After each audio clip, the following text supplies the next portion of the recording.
స్వస్థపడానికి ఆశ ఉందా అంటే అంటాడు, గతమంతా నేను అవకాశాలు నాకంటే ముందు వేరేడొచ్చి దూరేసేవాడు, కాబట్టి ఈసారి కూడా దిగుతాడు వాడే, కాబట్టి నాకు స్వస్థత రాదు.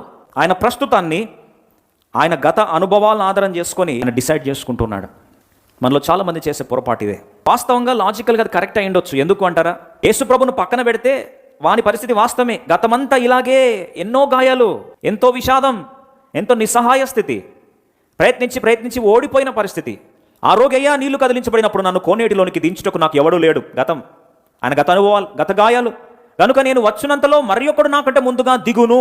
అక్కడ ముందు దిగుతాడు. అంతేనా లైఫ్? చాలాసార్లు మనము దేవుణ్ణి మన గత అనుభవాలను ఆధారం చేసుకొని దేవుణ్ణి నిరాయుధునిగా చేస్తాం. గతపు గాయాలకు దేవుణ్ణి పరిమితం చేసి, గత దినాల్లో నేను ఎంత ప్రయత్నించినా ఎవడు నాకు సహాయం చేయలేదు, ఎవడు కూడా నాకు ఆదుకోలేదు, నా జీవితం విషాదంగా మిగిలిపోయాను, ఇంకా నా బ్రతుకు ఇంతే, కాబట్టి నాకు జవాబు రాదు, మై లైఫ్ ఇస్ డూమ్డ్.